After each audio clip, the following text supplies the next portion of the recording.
आणि महाराजांना एक गोष्ट माहिती असते की औरंगजेब आपला शत्रू आहे आणि ह्याच्याकडे जाणं म्हणजे मृत्यूच्या दरबारात जाणं असंच आहे. जो शिवाजी राजा आहे याला पाहण्यासाठी इथे एवढी गर्दी झाली आहे आणि याच्या मुलाला पाहण्यासाठी एवढी गर्दी झालेली आहे की ही गर्दी सावरता सावरता इथे धांदल उडाली आमच्या सरदारांची. अरे बापरे. की महाराज रामसिंगला बोलतात की तुम देखिया तुम्हारा बाप देखिया तुम्हारा बादशाह भी देखिया की मी कोण हूं. म्हणजे तुला माहितीये, तुझ्या बापाला माहितीये, तुझ्या बादशाला माहितीये की मी कोण आहे, तरी तुम्ही माझा अपमान केला या जसवंत सिंगच्या मागे मला उभा करून. तर औरंगजेबाला जर मारायचं झालं, आलमगीरांना जर मारायचं झालं तर पहिले मला मारा, माझ्या मुलाला मारा, नंतर शिवाजीराजांना मारा. की शिवराज मराठा गडी 25 हात उडी मारितो सक्त मारितो सक्त. म्हणजे ते वर्णन भारी केलेलं की शिवाजी महाराज एका जागेवरून अदृश्य होतात, भिंत तोडून जातात, 25 फूट उडी मारू शकतात. या व्हिडिओमध्ये व्यक्त केलेले विचार आणि मतं मांडण्यामागे आमचा कोणत्याही व्यक्तीला किंवा समाजाला दुखावण्याचा हेतू नाही. आपल्या महाराष्ट्रातील आणि भारतातील ज्या काळाच्या अभावात दडून गेल्या आहेत किंवा दडपून टाकण्याचा प्रयत्न केला गेला आहे अशा अनेक गोष्टींवर रिसर्च करून चर्चा करून आजच्या पिढीसाठी आपली संस्कृती आणि आपला इतिहास समोर आणण्याचा आमचा प्रयत्न आहे. औरंगजेब काबूल कंदार कॅन्सल करतो. ओके. बरं, आता काय होतं, फौलाद खानचा पहारा लावलेला आहे महाराजांभोवती. खूप असं होतं की महाराजांचे गुप्तहेर असतात, रामसिंगचे गुप्तहेर असतात. हे लोक ना महाराजांजवळ येत जात असतात, भरपूर वेळा महाराजांचे लोक येत जात असतात. तर औरंगजेबाने काय सांगितलेलं की पहारा एवढा चोख पाहिजे, कोणी आत आणि बाहेर यायला जायला नाही पाहिजे. फौलाद खान या गोष्टीला वैतागतो आणि औरंगजेबाकडे जातो की बादशाह ह्या शिवाजी राजाची जी माणसं आहेत ही सतत नुसते येत जात असतात आणि ऐकत नाही म्हणजे. तर मग आता औरंगजेबला कळतं की काही ना काहीतरी यांची हालचाली चालू असतील. औरंगजेब सरळ ऑर्डर देतो की तू आताच्या आता जाऊन त्याला मार, तू शिवाजीराजांना मार तू. ओके. आणि फौलाद खान असं महालातून निघणार तर तिथून मागून एक आवाज येतो की रुक जाओ फौलाद खान. आणि तो आवाज असतो औरंगजेबाच्या बहिणीचा जहानारा. ती जहानारा काय बोलते, बेगम जहानारा बोलते की शिवाजी राजाला तू मारू नकोस. शिवाजी राजा मिर्झा राजा आणि त्यांच्या सांगण्यावरून इथे आलेला आहे. त्याची जे काय जबाबदारी घेतली आहे ती मिर्झा राजाने घेतली आहे. आणि जर आपण शिवाजीला काय केलं तर मिर्झा राजा आपल्या विरोधी जाईल आणि मग तुम्हाला माहिती काय होईल ते. आणि मिर्झा राजे यांच्या सांगण्यावर सगळे सरदार म्हणजे जे राजपूत सरदार होते ते सगळे एकत्र व्हायचे. ओके. तर मग ती सांगते की तू शिवाजीला काही करायचं नाही. पण याच्या मागचा जो मोठो असतो तो महाराजांचाच असतो. महाराजांनीच काहीतरी मौल्यवान वस्तूच्या गिफ्ट पोहोचलेल्या असतात. ओके. त्याच्यातून ती आपल्या साईडून झालेली असते. या गोष्टीचं बोलायचं झालं तर या गोष्टीवर आपण विचार करू शकतो की महाराजांचं चरित्र, महाराजांचं व्यक्तिमत्व असं काय असेल की जे समोरचे लोक आहेत औरंगजेबाच्या साईडचे ते महाराजांच्या साईडून होत आहेत, महाराजांच्या बाजूने होत आहेत. तर ह्यामध्ये आपण विचार करू शकतो की महाराजांचं चरित्र कसं असेल. महाराजांनी आधीच जाफर खानावर जादू केलेली, आता जहानारा बेगम. आता महाराज काय करतात, ह्या गोष्टी औरंगजेबाला कळतात की जाफर खान माझा वजीर असं बोलला की शिवाजीराजाला सोडा. माझी बहीण पण बोलतीये की त्याला मारू नका. त्याला या छोट्या छोट्या गोष्टी क्लिक व्हायला लागतात. तो संशयी होता, औरंगजेब खूप संशय होता. तर तो काय करतो, जो फौलाद खानाचा पहारा असतो तो आणखी चोख करतो. ओके. आणि आता महाराजांना या गोष्टी कळायला लागतात. तर महाराज काय करतात, महाराज आता आजारपणाचं सोंग घेतात. अच्छा. आणि महाराज बोलतात की मला आता दान धर्म करायचंय. म्हणजे मुल्ला मौलवींना, साधू लोकांना मला दान करायचं आहे. अच्छा. मला मिठाई पाठवायची, मला काही फळं पाठवायची, तिथल्या साधू संतांना मला दान धर्म करायचा आहे. औरंगजेब आता विचार करतो की ठीक आहे, चल परवाना देऊन टाकतो मी. आणि औरंगजेब हे परवाना देऊन टाकतो दान धर्म करायचा. महाराज मग ती सर्व आपल्या ती लहानपणापासून स्टोरी ऐकत आलोय ते चालू होतं. पेटारे जायला सुरू होतात, रोजचे दान धर्म व्हायला सुरू होतो. आणि सुरुवातीच्या काळामध्ये फौलाद खान आणि त्याचे जे सरदार लोक होते ते पेटारे एकदम स्ट्रिक्टली चेक करतात, पेटाऱ्यामध्ये कोण आहे नाही सगळ्या गोष्टी चेक करतात. ओके. पण नंतर हळूहळू पहारा एकदम ढिला होत राहतो. बरं, पेटारेच का, आपल्याला प्रश्न पडतो नाही का, टोपल्या बिपल्या का नाही. ह्या गोष्टी सर्व जे हँडल करत असतो तो त्याचा तो वजीर असतो या सगळ्या, आणि तो बक्षी हे महाराजांचं सांगून सगळ्या गोष्टी. आपल्याला प्रश्न पडतो ना, औरंगजेब हा असा माणूस होता की छोट्या छोट्या गोष्टींकडे तो संशयाने बघत होता. ओके. प्रश्न साहजिक की पेटारेच का. मग तो तेव्हा अशी म्हणजे कथा आहे इतिहासामध्ये की औरंगजेब विचारतो की पेटारेच का, हे का नाही, टोपली का नको. तर तो त्याचा जो बक्षी असतो तो सांगतो की आपल्याला म्हणजे लांब लांब पर्यंत साधू संतांना, मुला मौलवींना लांब लांब पर्यंत, इथून प्रयाग, बनारस, मथुरा इकडे पर्यंत आपल्याला मिठाई पाठवायची आहेत. बरं, आपल्याला हा प्रश्न पण कोणाला पडत नाही की महाराज दक्षिणेतून दुसऱ्याच्या राज्यामध्ये गेलेत, तर महाराज थोडे एवढा खजिना घेऊन आले असतील. महाराजांचा आता जेवढा द्रव्य असतं ते खजिना घेऊन गेलेले ते संपत आलेलं असतं. महाराज काय करतात, आता रामसिंगला बोलवतात आणि सांगतात की मला 66,000 रुपयाचं एक कर्ज पाहिजे. याचं पत्र आहे का राजस्थानी जे रेकॉर्ड्स आहेत त्याच्यामध्ये याचं पत्र आहे की महाराज 66,000 रुपयाचं रामसिंग कडून कर्ज घेतात दान धर्मासाठी. आणि बरं असं पण नाही की रामसिंग म्हणजे असं नाही की आपण नाही का बँकेकडून लोन घेतो फेडायचं, तर त्यावेळेमध्ये हे पत्र रामसिंग त्याच्या बापाला म्हणजे मिर्झा राजांना पाठवतो आणि मिर्झा राजे ते आई जिजाऊंकडून घेतात, पण आई जिजाऊ लगेच देऊन टाकतात 66,000 रुपये. ओके, म्हणजे उधार पण ठेवलं नाही असं नाही का, लगेच देऊन टाकले आई जिजाऊंनी. याचं पत्र राजस्थानी रेकॉर्ड मध्ये आहे. महाराजांनी 66,000 रुपये मग कर्ज घेतात महाराज आणि हे सर्व चालू करतात. बरं, या सर्व गोष्टींमध्ये शंभूराजे हे महाराजांचं प्रतिनिधी म्हणून आग्र्यामध्ये किंवा दरबारामध्ये नेहमी जात असतात. आणि इतिहासामध्ये असे कथा आहे, म्हणजे काही कथा सांगणं गरजेचं पण आहे की ज्या गोष्टी नाही का महाराजांचं व्यक्तिमत्व चरित्र जर सांगत असतील तर सांगू शकतो आपण. तर एक अशी कथा आहे की एके दिवशी औरंगजेब कुस्ती बघत असतो दरबारामध्ये, त्याच्या राज्यामध्ये कुस्ती बघत असतो आणि त्या कुस्तीचा जो आखाडा असतो तिथे रामसिंग आणि शंभूराजे पोहोचतात. बरं, तो शंभूराजे तिथे उभे असतात आणि तो आमीन खान जो बक्षी होता औरंगजेबाचा, त्याला औरंगजेब सांगतो की जो हा युवराज आहे, शहजादा आहे शिवाचा, याला तू जाऊन विचार की हा कुस्ती खेळणार का आपल्या मल्लांसोबत. आणि तो आमीन खान येऊन शंभूराजाला विचारतो की युवराज जी आप कुस्ती लढोगे क्या. तर तेव्हा शंभूराजे उत्तर देतात की आम्ही फक्त आमच्या लायकीच्याच मल्लांसोबत कुस्ती खेळतो आणि तुमच्या जर दरबारामध्ये तुमच्या राज्यामध्ये असा एखादा कोणी शहजादा असेल तर त्याला सांगा माझ्याशी कुस्ती खेळायला. औरंगजेब हे उत्तर ऐकून शॉक होतो की बाबा त्याला माहितीये की माझे जे दरबारातले किंवा माझ्या सरदारांचे जे शहजादे आहेत यांना फक्त नाच गाणी नशा या गोष्टींमध्येच इंटरेस्ट आहे आणि ह्याच्या सोबत ते हारतीलच हे सगळं त्याला कळून चुकतं. आणि तो या गोष्टीवरून तो महाराजांना ते कट्यार आणि हे सर्व गिफ्ट देतो शंभूराजांना.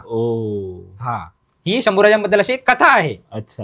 तर आता महाराज सुटण्यासाठी प्रयत्न करत असतात इथून, कारण काय करावं काय करतो. महाराज काय बोलतात, औरंगजेबला एक पत्र लिहितात परत एकदा की मला आता संन्यास घ्यायचा आहे. कारण तुम्ही तर बघताय माझे काय म्हणजे आजार पण वाढत चाललंय, तर तुम्ही माझ्या माणसांना तुम्ही इथून दक्षिणेत परत पाठवा. मी कायमचा संन्यास घेतोय आणि मला संन्यास घ्यायचा तर मी इथून निघून जातो, मी बनारसला निघून जातो. तर औरंगजेब तो शातीर माणूस आहे, तो आता काय बोलतो, तुला संन्यासच घ्यायचा आहे ना, तू एक काम कर. आता मी एकेरी उल्लेख याच्यासाठीच करतो की सभासद बखर आणि तारिक दिलखुश आणि हे सगळं वर्णन इतिहासात आहे. तो औरंगजेब त्यांना म्हणतो की महाराजांना म्हणतो की जर आता तुला जायचंच आहे तर तू प्रयागराजच्या किल्ल्यावर जा, तिथे माझा एक सरदार आहे बहादूर खान. आता हा प्रयागराजचा किल्ला जो फेमस होता हा कैद्यांसाठी फेमस होता, तिथे सगळे कैदे जे औरंगजेबाचे असे तिकडे पाठवायचे आणि हा बहादूर खान औरंगजेबाचा दुसरा शूटर. म्हणजे त्याच्या तेवढे जो गेला तो देवाला मिळाला. तर तो औरंगजेब महाराजांना बोलतो की तू प्रयागराजला जा, तिथे माझा एक सरदार आहे, तुझी काळजी घेईल. महाराजांनी ही गोष्ट माहिती आहे की तिथे बहादूर खान आहे. महाराजांचे गुप्तहेर आणि या गोष्टीला आपण या गोष्टीला एवढी दादच मिळाली नाही, इतिहासात वर्णन खूप कमी आहे, पण याच्यावरून आपण विचार करू शकतो की गुप्तहेर खातं कसं असेल. तर महाराजांनी ही गोष्ट कळते. महाराज बोलतात की ठीक आहे बाबा, मी नाही जात, मी इथेच राहतो, पण तुम्ही माझ्या सरदारांना परवाने जा आणि दक्षिणेकडे जाऊ द्या. आणि आता मग औरंगजेबाला त्याचा तो जाफर खान वजीर असतो, तो सांगतो की तुम्ही सरदारांना सगळ्यांना सोडून द्या, हा या व्यक्ती इथे एकटाच असेल आणि मग आपण याच्यासोबत काही करू शकतो. तर मग असे परवाने सगळे सायन्स होतात आणि महाराजांचे लोक निघून जातात आणि महाराजांसोबत एक मोजकेच लोक असतात. आता महाराज आजारपणाचे सोंग घेतले महाराजांनी आणि महाराजांची एक झोपायची पद्धत असते. महाराज काय करतात, पलंगावर झोपतात, अंगावर पांघरुण घेतात, हा उजवा हात बाहेर त्या हातामध्ये कड असतं महाराजांच्या आणि असं झोपतात, चेहरा दाखवत नाही महाराज, रोज असे झोपतात. पुढचे काही दिवस महाराज एक 15 ते 20 दिवस असंच झोपतात. म्हणजे बाहेरून कोण फौलाद खान किंवा त्याचे सरदार आले तर लोकांना समजेल की राजे झोपलेले आहेत. ठीक आहे, हे महाराजांनी आता निघायचं सगळं इथून, हा सगळं प्री प्लॅनिंग आहे ही. तर त्या सरदारांना काय वाटतं, रोज येणार ते बघणार काय बाबा झोपलेलं आहे कोणतरी, महाराज झोपलेले आहेत. फौलाद खानाने त्याच्या सरदारांना हे दिनचर्या झाली, बघायची सवय झाली. 18 जुलै आणि काही ठिकाणी 22 जुलै असं म्हणजे वेगवेगळं वर्णन आहे. पण त्या 2-3 दिवसाच्या पिरियडमध्ये महाराज कवींद्र परमानंद जो महाराजांचा कवी असतो त्याचा भव्य दिव्य असा सत्कार करतात. आणि त्या पिरियडमध्ये औरंगजेब हा 2-3 दिवसासाठी आग्र्याच्या बाहेर शिकारीसाठी गेलेला असतो. असं इतिहासात वर्णन आहे. हा, तर महाराज कवींद्र परमानंद महाराजांचे कवी होते, त्यांचा सत्कार करतात. आणि त्या सत्कारामध्ये स्वतः जवळच्या जेवढ्या मौल्यवान वस्तू आहेत, एक हत्ती असतो, घोडा असतो आणि ते एक त्यांचे महाराजांसोबतचे स्वार असतात, त्यांना पाठवतात. सत्कार देतात आणि त्यांना देतात आणि पाठवतात. आता औरंगजेब काय करतो, महाराजांचा जो महाल होता रामसिंगच्या इथे राहायचे ते महाराज, तिथून तो विठ्ठलदासच्या हवेली म्हणजे त्याची दुसरी हवेली असते तिथे तो महाराजांना शिफ्ट करायचा प्लॅन करतो. आता महाराजांना मात्र ही गोष्ट कळून चुकते की जर दुसरीकडे गेलो तर माझी सगळी ही रुटीन हे सगळं चेंज होणार. तर महाराज काय करतात, आता 17 ऑगस्ट आता तो दिवस उजाडतो, महाराज निघणार. पूर्ण नीट ऐकतो आता. तर 17 ऑगस्टचा दिवस उजाडतो, वार असतो शुक्रवार. शुक्रवार म्हणजे आग्र्याच्या दरबारात हा सुट्टीचा दिवस होता. का, तर शुक्रवार म्हणजे मुसलमान धर्मियांचा जुम्मा असतो त्या दिवशी, त्यांच्यासाठी ते एक इम्पॉर्टंट डे असतो तो. तर त्या दिवशी महाराज प्लॅन करतात सर्व. महाराजांसोबत त्यांचे काही मोजके सरदार असतात, कारण सर्वच सरदार आधी महाराजांनी पाठवलेले मोजके सरदार असतात. कोणतर हिरोजी फर्जंद, त्र्यंबक पंत, रघुनाथ पंत आणि निराजी पंत असे काही लोक असतात. तर या दिवशी म्हणजे शुक्रवारी सकाळपासूनच हे लोक हळूहळू बाहेर निघायला चालू झाले असतात की मला हे काम आहे, मी चाललोय, मला ते काम आहे, महाराजांची औषध नाही चालू, असे सगळे लोक निघत असतात महाराजांच्या महालातून. आणि त्या दिवशी महाराजांनी हा दिवस का निवडला, तर जो फौलाद खान असतो, औरंगजेब असतो, आग्र्यातले मोठे मोठे सरदार लोक असतात आणि जे पहारेकरी असतात, यातले निम्म्याहून जास्त लोक हे जामा मशीद असते तिथे नमाज पाडायला हे लोक सगळे जात असतात जुम्म्याच्या दिवशी. म्हणजे आता पहारा यांचा एकदम लोक कमी असतील आणि पहारा ढिला होणार. आणि या पिरियड मधून महाराज आणि शंभूराजे पलायन करतात.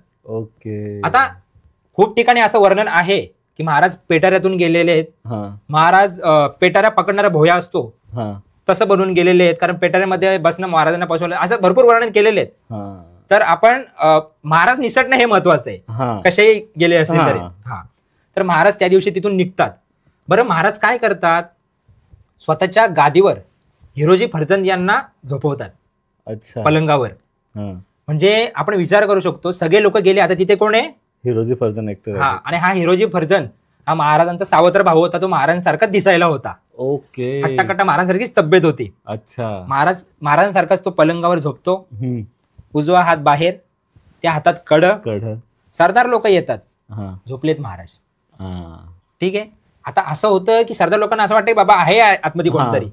आणि त्याच दिवशी रात्री, आता इतिहासात असं पण वर्णन की दुसऱ्या दिवशी गेले, दुसऱ्या दिवशी दुपारपर्यंत होते आणि काही ठिकाणी त्याच दिवशी रात्री असं वर्णन आहे. तर त्याच दिवशी रात्री हिरोजी फर्जंद बाहेर येतात, तेव्हा फौलाद खान वगैरे तर नसतो, कारण सुट्टीचा दिवस होता. एका सरदाराला सांगतात की मी महाराजांची औषधं घ्यायला चाललोय, महाराजांना डिस्टर्ब करू नका, महाराज झोपलेले आहेत, महाराज जास्त आजारी आहेत. त्या दिवशी रात्री कोणच महालामध्ये जात नाही. हिरोजी फर्जंद पण तिथून गायब, असं कोणच तिथे राहत नाही. आता दुसऱ्या दिवशी सकाळी फौलाद खान येतो 18 ऑगस्टला. राजाजी की तब्येत कैसी आहे त्याच्या सरदाराला विचारतो. सरदार बोलतो की पता नाही, म्हणजे मला तर त्यांचा एक माणूस बोलला की नाजूक आहे तब्येत त्यांची. तर मग कोण आलं की नाही म्हणजे सकाळपासून. तर तो सरदार बोलतो की कोणच नाही आलं. बोल रात्री पण कोणच नाही आलं, असं तो सरदार सांगतो. आता त्याला येतो डाऊट, पण सकाळपासून आतमध्ये कोण येते जाते की नाही, की बाबा कोण औषध आणायला गेलं असेल, महाराजांच्या काढा आणायला कोण गेलं असेल. नाही हुजूर, कोणच नाही गेलं. तर आता त्याला असं होतं की तो आत्मय जातो. बरं, तो आत्मय जातो, पलंगावर त्याला एक असं दिसतं, अंथरुण दिसतं. तो बोलतो राजाजी कैसी आहे तब्येत. आता त्याला विचारायची गरजच नाहीये बोलायला गेलं तर, पण इतिहासात म्हणजे कथांमध्ये असा प्रसंग आहे तो मी सांगतोय. तर राजाजी आपकी तब्येत कैसी आहे असं विचारतो तो. बरं, त्याला आवाज येत नाही काही, तो इकडे तिकडे असं सगळं बघायला चालू करतो. महाराजांनी तिथे एकही गोष्ट स्वतःची ठेवलेली नसते. म्हणजे रोज महाराज झोपताय तर तिथे त्यांचे पादुका असायच्या पायाखाली, तिथे त्यांचं ते सगळं असायचं, सामान असायचं, म्हणजे वस्त्र कपडे बिडे सगळे सामान असायचं. त्या दिवशी तिथे काही सामान नसतं. म्हणजे महाराज गेले तर गेले, पण एक छोटीशी गोष्ट पण तिथे ठेवून नाही गेली. ठेवलं. बरं, तो आता पांघरून काढतो, तिथे लोड असतो, लोड आणि उषा, अच्छा. म्हणजे पूर्ण रात्रभर हे त्या लोडला पहारा देत बसलेले असतात. हा. आणि आता फौलाद खान हा. त्याला दिवसा चंद्र तारे सगळे दिसायला लागतात, हा. कारण त्याला औरंगजेब किती क्रूर आहे सगळ्यांना माहितीये. हा. हा त्याला पोकळ बांबूने सोलणार हे त्याला माहितीये.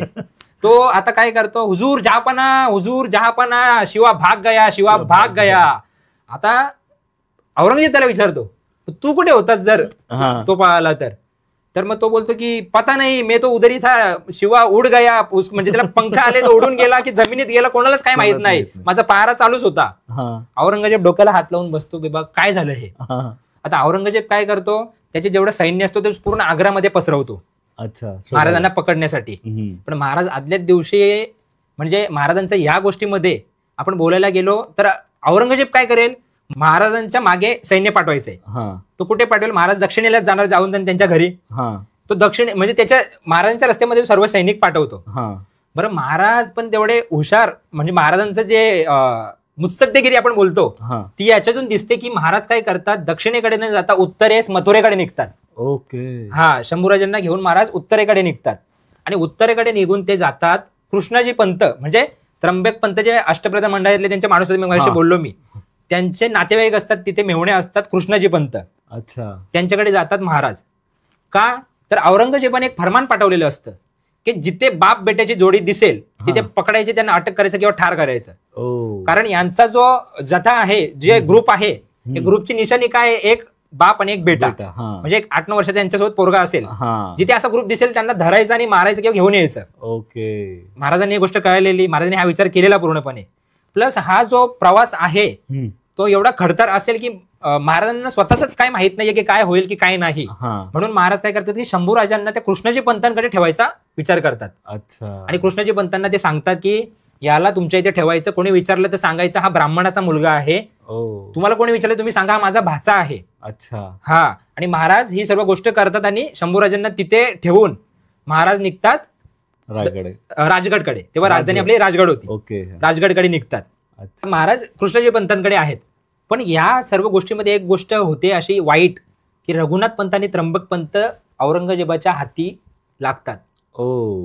हा. आणि आता शिवाजी महाराज निसटलेत, त्यांचे सरदार सर्व निसटले, शंभूराजे निसटलेत. या सर्वांचा जो राग आहे तो या दोघांवर निघणार. आता फौलाद खान यांचे म्हणजे राजस्थानी रेकॉर्ड्स मध्ये आणि काही पत्रांमध्ये असं सांगितलंय की त्यांच्या नाकामध्ये मीठ टाकणं, कातडी सोलणं, नखाने म्हणजे नख काढणं, हे असं टॉर्चर फौलाद खान त्यांना करतो. आणि ह्या गोष्टी सर्व सहन करायला लागतात, पण ते भ्र शब्द पण तोंडातून काढत नाही. म्हणजे त्यांची जी महाराजांबद्दलची निष्ठा आहे ती आपल्याला दिसते की म्हणजे काय आहे ती. जर तिथे त्यांनी सांगितलं असतं की शंभूराजे मथुरेकडे आहेत, कृष्णाजी पंतांकडे, किंवा महाराज अशा रस्त्याने गेलेले आहेत, तर सगळं म्हणजे आज काहीच उरलं नसतं बोलायला गेलं तर. पण ते काहीच सांगत नाही, एक एवढीशी गोष्ट पण सांगत नाही. पण महाराज आता कृष्णाजी पंतांकडून निघतात आणि आजपर्यंत इतिहासात कुठल्याच पुस्तकात कोणालाच माहित नाहीये, फक्त मेहेंदळे म्हणून एक लेखक होते त्यांनी एक वर्णन केलेलं आहे, पण ते पण त्यांच्या तर्काच्या आधारावर केलेलं आहे. महाराज कोणत्या रस्त्याने राजगडाला पोचले हे आजपर्यंत कोणालाच माहित नाहीये. का तर महाराजांची जी हेरगिरी आपण बोलू शकतो किंवा जे बुद्धी बोलू शकतो, महाराजांची म्हणजे अशी थिंकिंग होती की इन फ्युचर कधी जर परत त्याच रस्त्याने मला यायची जर वेळ आली तर. म्हणून आजपर्यंत ते कोणाला माहितच नाहीये, कोणाला सांगितलंच नाही महाराजांनी की मी कुठून आलो आणि कुठून नाही आलो. काही ठिकाणी असं पण वर्णन आहे की महाराज 25 दिवसात पोहोचलेत. जे शकावलीमध्ये वेगळं वर्णन आहे, सभासद बखरमध्ये वेगळं वर्णन आहे, प्रत्येक ठिकाणी वेगवेगळं वर्णन आहे. काही ठिकाणी महाराजांना म्हणजे ऑगस्टमध्ये 17 ऑगस्टला महाराज निघालेले, काही ठिकाणी लिहिले की सप्टेंबर म्हणजे 25 दिवसात महाराज पोहोचले, काही ठिकाणी असं लिहिलंय की सप्टेंबरमध्ये पोहोचले, ऑक्टोबरमध्ये पोहोचले, असं वर्णन आहे. पण महाराज पोहोचले हे महत्वाचं. हा. महाराज आता राजगडावर पोहोचतात काही दिवसांनी आणि त्यांचा रस्ता कोणालाच माहित नाहीये, कुठून आले कुठून नाही. राजगडावर ते एका साधूच्या वेशामध्ये पोहोचतात, वैराग्याच्या रूपामध्ये पोहोचतात. अच्छा. आणि आई जिजाऊ, आता काही चित्रपटामध्ये काही कथांमध्ये सांगितलेलं आहे की म्हणजे ते पूर्ण सीन दाखवलेलं आहे, तर मी ते काही सांगत बसत नाही. बट आई जिजाऊ त्यांना ओळखतात, कोण ओळखत नाही, पण आई जिजाऊ त्यांना त्या साधूच्या रूपामध्ये ओळखतात की हा माझा शिव, ते लगेच बोलतात की शिवबा, आले माझे शिवबा आले. अच्छा. आणि महाराजांना म्हणजे ते मग घट्ट मिठी मारतात की बाबा एवढ्या वेळानंतर आलेत, माझा मुलगा आला. पण आता आई जिजाऊंना एक गोष्ट कळते की शंभूबाळ कुठे दिसत नाहीये. आता महाराजांना विचारतात की आमचे शंभूबाळ कुठे आहेत. आता महाराज बोलतात की येताना त्यांचं वाटेत निधन झालंय. अच्छा. आता सर्व लोक शॉक की शंभूराजांचं निधन झालंय. आता आई जिजाऊ बोलतात की तुम्ही तुमच्या राजकारणासाठी माझा शंभू बाळाचा जीव घेतलेला आहे, मी तुम्हाला कधीच माफ करणार नाही, मला तुमचं तोंडी दाखवू नका. हा सगळा प्रसंग म्हणजे आपण महाराज बोलतात की असं असं झालंय बाबा की येताना त्यांना प्रवास सहन नाही झाला, त्यांचं निधन झालेलं आहे. आणि आई जिजाऊंना ते कसं तरी समजूत घालतात. बरं, येसूबाई जी शंभूराजांची पत्नी होती ती पण सती जायला तयार झालेली असते. महाराज त्यांनाही रोखतात आणि महाराज काय करतात, त्यांची समजूत घालतात की आता तुम्ही हे करा, म्हणजे सावरा स्वतःला. पण महाराज खरं कोणाला सांगत नाही की शंभूराजांना कृष्णाजी पंतांकडे ठेवलेलं आहे तिकडे मथुरेला. तर आता जे औरंगजेबाचे खबरी असतात, जासूस असतात किंवा काही आपले म्हणजे लोक असतात ते लोक जाऊन औरंगजेबाला सांगतात की वाटेत शंभूचं म्हणजे शंभूराजांचं निधन झालेलं आहे. आणि आता औरंगजेब काय करतो, त्या जेवढ्या पहारे चौकी असतात ते बंद करून टाकतो. अच्छा. का तर म्हणजे शंभूराजांना आणण्यासाठी रस्त्यात कुठे प्रॉब्लेम नको म्हणून महाराजांनी हा डाव खेळलेला आहे. ओके. की शंभूराजांचं अफवा पसरवली की शंभूराजांचं निधन झालेलं आहे वाटेमध्ये येताना. बरं, आता औरंगजेबाला ही गोष्ट कळते की शंभूराजांचं निधन झालंय. तो सर्व पहारे आणि जे चौक्या असतात त्या म्हणजे सगळ्यांना ऑर्डर देतो की तो मुलगा मेलेला, आता तुम्ही काही हे नका करू, तुम्ही परत या. बरं, आता काय होतं, इतिहासात एक अशी दंतकथा आहे, ठीक आहे. आणि दंतकथा बोललो आपण तर शंभूराजांच्या चरित्रावर किंवा शंभूराजांच्या बुद्धी रिलेटेड असेल, जसं मी मगाशी बोललो, तर कोणाला ऐकायला आवडणार नाही. तर त्यातलीच एक कथा आहे, मी सांगतो. तर शंभूराजांना आता परत आणण्यासाठी महाराज काय करतात, इकडून एक सैन्य दळ पाठवतात आणि तिकडे मथुरेला कृष्णाजी पंत आणि यांच्याकडे सैन्य पोहोचतं आणि हे निघतात परतीच्या प्रवासाला. अच्छा. बरं, परतीच्या प्रवासाला निघतात तर महाराजांनी सांगितलं असतं की तुम्ही असं घुळका करून येऊ नका, म्हणजे कोणालाही समजेल का हा राजाचा मुलगा आहे, नाही का. थोड्या म्हणजे काही सैन्य शंभूराजांपासून पुढे असतं, काही सैन्य शंभूराजांपासून मागे असतं, कृष्णाजी पंतांच्या मागे असतं ते. आणि हे परतीच्या प्रवासाला निघतात. परतीच्या प्रवासाला एक चौकीवर म्हणजे काय बोलतात, अशी गोष्ट व्हायला नाही पाहिजे, पण एक गोष्ट होतेच. कोणतरी बोलतं की असा असा आम्हाला एक मुलगा दिसलाय, त्याच्यासोबत असा असं जथा आहे. कोणाला तरी संशय येतो असं, नाही का. ओके. आणि तो संशय इकडे येऊन मग सांगितला जातो. मग 10-12 सरदार लोक जे असतात मुघलांचे ते जातात तिकडे चेकिंगला की चेक करू. बरं, ते सरदार लोक बोलतात बाबा तो मुलगा मेला आहे, कशाला आपण चेकिंग करायची. एक जण असतो अतिशहाणा, तो बोलतो की नाही नाही मी बघितले, तुम्ही चलाच. आणि ते येतात आणि कृष्णाजी पंत असतात आणि शंभूराजे असतात. अच्छा. आणि काही लोक असतात सोबत. तर कृष्णाजी पंतांना प्रश्न विचारतो की कोण आहे बच्चा. तर कृष्णाजी पंत बोलतात की भांजा आहे हमारा. आता भांजा तुम्हारा एका ताटात जेवून दाखवा. म्हणजे एक आपल्या याच्यामध्ये हिंदू धर्मामध्ये किंवा जुनी अशी एक प्रथा होती की एका ताटामध्ये 2 लोक जेवू शकत नाही. ओके. ते मुघलांना आपल्या कमजोरी माहितीच होत्या. ते बोलतात की तुम्ही दोघं एका ताटामध्ये जेवून दाखवा मला. तर आता शंभूराजे याच्यावर उत्तर देतात की आमचं मौजी बंधन झालंय, मुंजे झाल्यावर आम्ही एका ताटामध्ये जेवू शकत नाही. ओके. आता तो सरदार बोलतो मी सांगतोय ना म्हणून तुम्ही एका ताटात जेवून दाखवा. अच्छा. आता कृष्णाजी पंतांना प्रश्न पडतो करायचं काय बाबा, आपले आता काय म्हणजे गोची झाली, नाही का. तर कृष्णाजी पंत बोलतात की शंभूराजे काय करायचं, तोंडातल्या तोंडात काय करायचं सांगा. शंभूराजे तेव्हा बोलतात की तो बेअक्कल आहे, आपण बेअक्कल आहोत का. केळीचं पान घ्या, केळीच्या पानाला मध्ये रेष असते, बरोबर. त्याला कुठे माहिती केळीच्या पाण्यामध्ये.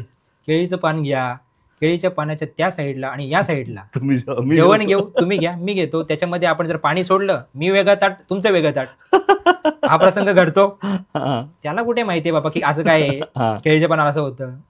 आणि शंभूराजे मग दोघं घेतात, दहीभात घेतात, खातात दोघं वेगवेगळ्या ताटावर. झालं ते.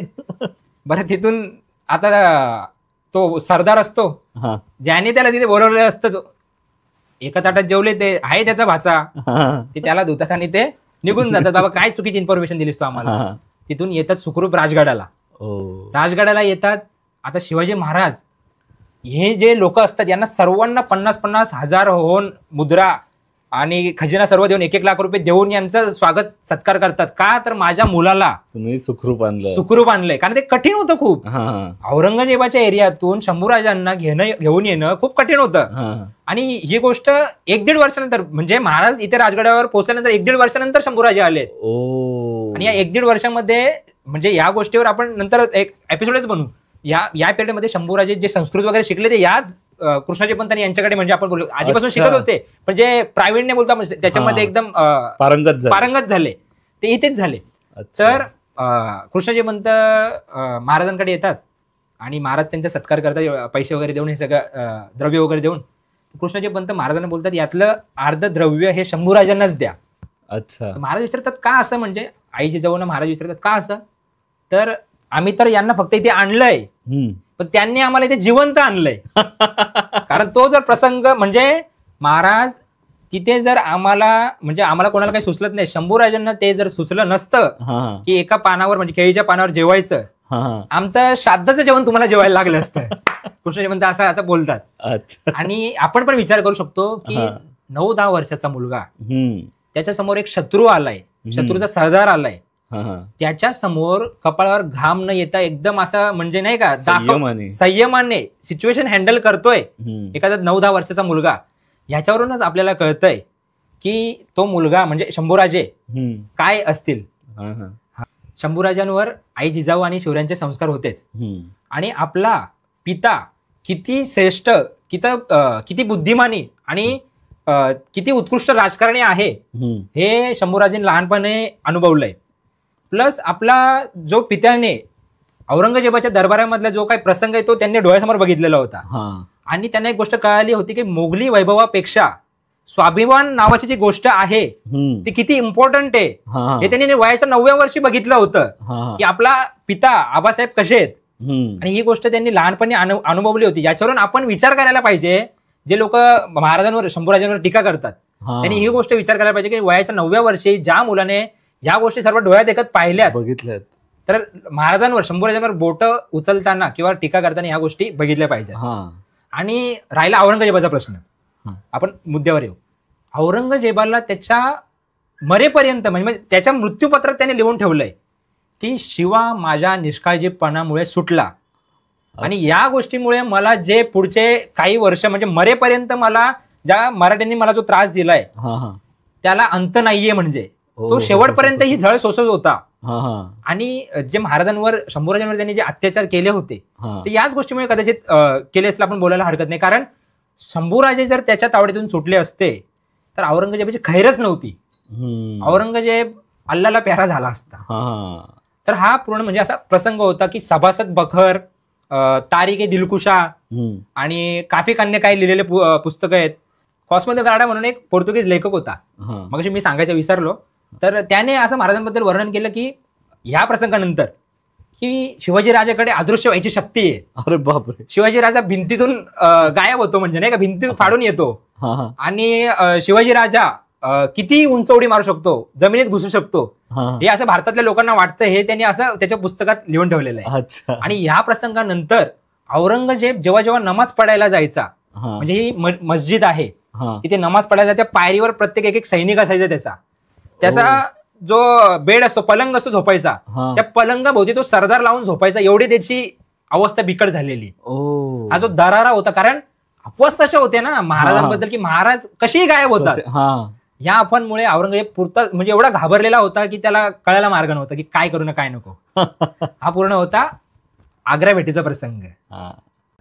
इतिहासातली काही पुस्तकं जसं की सभासद बखर, तारिके दिलकुशा आणि जयदे शकवली आणि त्या काळातली काही पुस्तकं आणि पत्रव्यवहार याच्यातून हा प्रसंग मी सांगायचा प्रयत्न केलाय. आणि काही दंतकथाही असतील, पण दंतकथा पण अशा होत्या की ज्या महाराजांच्या बुद्धिचातुर्याला साजेशा अशा कथा होत्या. आणि हा सांगायचा मी प्रयत्न केलेला आहे. आणि अशाच जर तुम्हाला काही अनटोल्ड स्टोरीज ऐकायच्या असतील, तुम्हाला ज्या माहीत नसतील, तर हे पाहण्यासाठी आमच्या चॅनलला लाईक करा, शेअर करा आणि सबस्क्राईब करा. आणि तुमच्या कमेंटमधून आम्हाला सांगा की तुम्हाला म्हणजे कोणत्या इतिहासाच्या गोष्टी तुम्हाला जाणून घ्यायला आवडतील. नक्कीच. जय जिजाऊ, जय शिवराय, जय शंभूराज.